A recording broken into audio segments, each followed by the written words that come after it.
again. Welcome back to Random Gleanings. Today we're recording October 11th, 2022. He's Chris. I'm Jesse. Chris, I'm not even asking. I'm starting with the bad news first. We're going to get to some, optimistic news, hopefully. Last month has been pretty brutal. Yep, this is last month as of this morning. S&P in 30 days down 11%. I hear a lot of bearishness. That's probably why. That shouldn't surprise when a move like that has happened in 4 weeks' time. There's no question. You know, price has a way of driving sentiment. Next chart. What's interesting, though, you shared about, midterm elections and how things normally go in a midterm election year. Here's seasonality post-World War II. Historically, performance in the last 3 months of the year is pretty strong. Yeah, I find myself saying that to folks because, again, when things are really negative, as that last chart indicates why people would be feeling that way, we lose sight of what is ahead of us. And at least from a opportunity standpoint, what the last month has brought us, let's not lose focus as to what's happened in the past. And let's also not lose focus that the folks that are causing the majority of this, which is the Fed being very persistent about inflation, they could change course too. Let me prove it to you. Yeah. Next right. chart. Nice segue. Okay, this is a chart from September and October of 2021. And on the left is all the notable quotes that came from the Fed governors in speeches that they were giving. And on the right, you've got year-over-year CPI. And as they were saying these things, numbers were going into the 6+% inflation range. Things like, I don't expect rate increases until late 2022 or early 23. Newsflash, that's not what happened. Right. We should be seeing some inflation relief in coming months. Isn't that nice? I still see a lower for longer approach to rates. Boy, didn't they change on a dime. So my question is, how do you just know? How do you know that the Fed's not going to get this wrong, which doesn't necessarily mean asset prices go up, but also it doesn't mean they won't reverse course either. I think that's a very fair question. Again, those quotes that you shared are all within, I think, starting at the very end of September. So basically all within 12 months, they're saying, expect nothing from us coming in the next period of time. Right. And then, boom, they brought the hammer down. So. And now they're being aggressive as heck. Right. Okay? Right. So, the big question is, okay, well, why is the stock market going down? We're going into recession. Earnings are falling, et cetera. Well, let me ask you a question. Next chart, okay?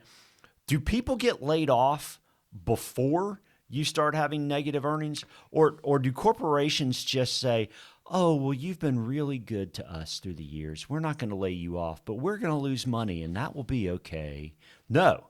They lay people off because their job is to keep companies profitable. Yeah. All right. So let's look at job openings versus unemployment, right?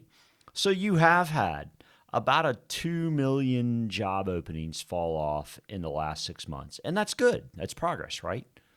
It is. I mean, it's one of those things we were talking about earlier where kind of bad news is good news, right? I mean, one, there's a complete imbalance between job openings and the people that are looking for work, right? And so, yes, that is good news. There's no question about that. Well, but what's also interesting is you've still got 3.5% unemployment, okay?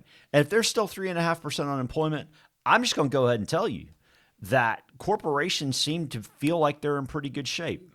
Here's a quote from our friend Nick Colas at DataTrack. The upcoming U.S. third quarter earnings season will tell us how close the Fed is to getting wage inflation under control. Companies fire workers when they miss earnings, not exceed them. Okay. Well, if they thought they were going to miss earnings, don't you think you'd be seeing an uptick? You hear some announcements. That's exactly right. Yeah. About reduction in force. And I realize there are some announcements, okay, but they're not in mass. Right. And if they're not in mass, it's not affecting the majority of companies at this point. That's fair. Translates to me that the economy's pretty good. Yeah. Okay. And not only that, when I talk to folks that run companies and I say, hey, the Federal Reserve wants you to lay off people and remove all the job openings, that you have outstanding for your company, do you know how they look at me? They look at me like I got three Right. heads. You want me to give up business? Yeah. Right. Why would I do that? That makes no sense. Right. Why would I I mean, we need to hire people, right? Lay somebody off. Business is too good. What are you talking about? Right. Right. Now you could argue, well, that's why the Fed's doing what they're doing. Okay, fine. But at the end of the day, it's also not a reason to necessarily assume that interest rate hikes are going to just have this lambast effect on the economy and that this is 2008 all over again. I think there's a couple things to note in all that context. Number one, not all recessions are 2008, right? And I don't think that we've got ourselves set up for banks,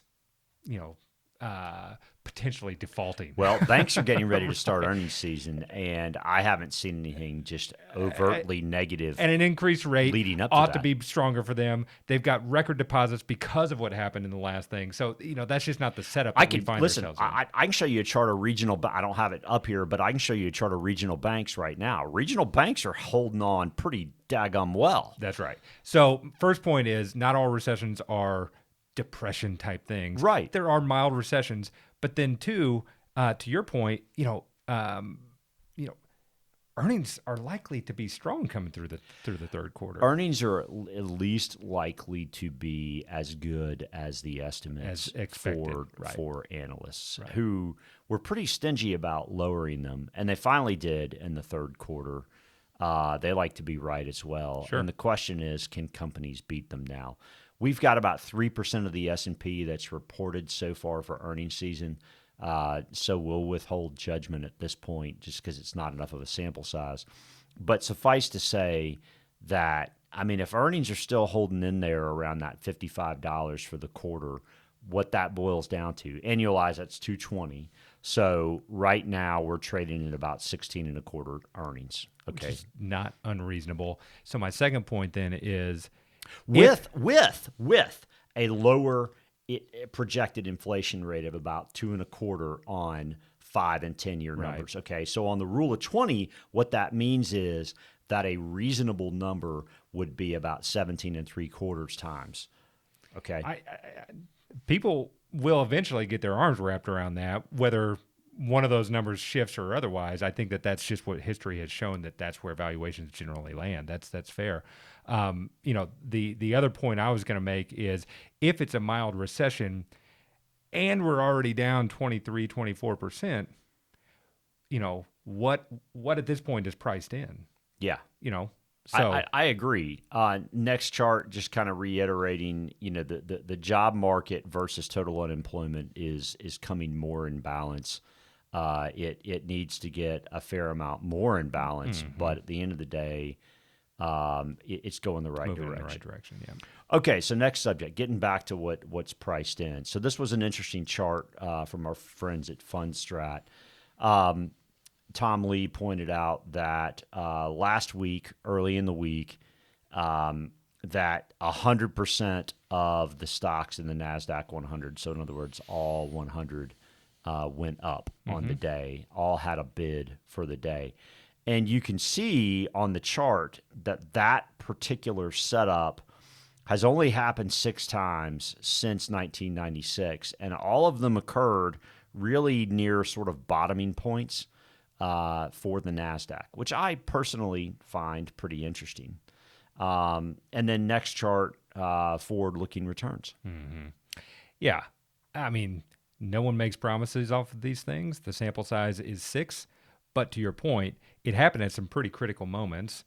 And if your time horizon is sufficiently long, and in this case, 6 months or 12 months, I mean, the numbers are pretty stunning. Yeah, they really are. Now, you could say, well, all of these are post-1970s inflation. Okay, fair enough. You could say that. But look, the whole point of what the Fed's doing is trying to squash this stuff earlier. So, I mean, the persistence of inflation in the 70s had to do with them continuing to let off the gas. And you could also say, well, that's why the Fed's going to break things. Okay, fine. Maybe so. But here's the thing. The Fed's never been able, historically, to get much higher than the 10-year government bond yield in terms of a spread between Fed funds and the 10-year. And right now, the 10-year is at 390. So it's been trying to push up to 4. And every time so far, we'll see, it kind of gets met right there with purchases. So yields come back off. Yeah. So we're at 3 1/8 on the effective Fed funds rate and 390. So that basically means they've got about 75 basis points of wiggle room here. Which is the expectation less than a month from now. And when we started talking about this about 6 months ago, there was over a 2% spread between those two. So there's only so much room. Right. Yeah. And so the question is, when do they have to chill out here a bit? So I like the NASDAQ 100, 100% bid. You found another interesting just nugget of kind of correlation to positive future expectations. It has to do with utilities, and you had pointed that out in the earlier chart. Talk me through that. So one of our other technical strategists, Mark Newton, made a point not long ago that you start seeing defensive stocks like utilities and staples really break down before you have a rotation into other stuff, more mainline kind of stuff. And so this is a chart of the utility sector, and over the last 20 days, now 20 days is a trading month, right? Mm-hmm. And this is as of Saturday, last week's information, okay? But utilities were down 15% in the last 20 trading days. And next chart, you can see that doesn't happen very often, but when it does, it's when stuff generally is kind of breaking or almost kind of done breaking. So 1962, 1974, 1987, 2002, 08, 09, COVID in 20, right? Like all these time periods are notable. They're not random. They're A, bad time periods, but B, they're kind of toward the end of the cycle, right? And so next chart, if you look a month out, 3 months out, and it's the Navy line we're looking at because the utility sector was down over 15%. You can see that looking out into the future, I mean, the outsized returns in Navy for the S&P, not for utilities, for the S&P were pretty strong. It's almost as if it's telling a story of rotation, right? I mean, to me, what's so interesting is there's now we've looked at 3 different charts in which are telling some sort of the same story here. The NASDAQ 100% bid has a 3-month, 6-month, 12-month positive return, okay? Utilities breaking down in such a manner has a 1-month, 3-month, 6-month, 1 year return that is positive. And the seasonality that we find ourselves in is pretty strong. Yep. So, again, I wish I had the crystal ball and could just say this is definitively going to happen. None of us have that. But, these are some signals that at the peak of pessimism and when people are most fearful, we've said it a number of times on this now, you're not going to want to buy, but it's the time to do it. Yeah, Uncle Warren's over your shoulder. Uncle Warren would say, be greedy when others are fearful. The number of bearish comments I see out there implies to me people are pretty fearful. So it's going to be an interesting time period.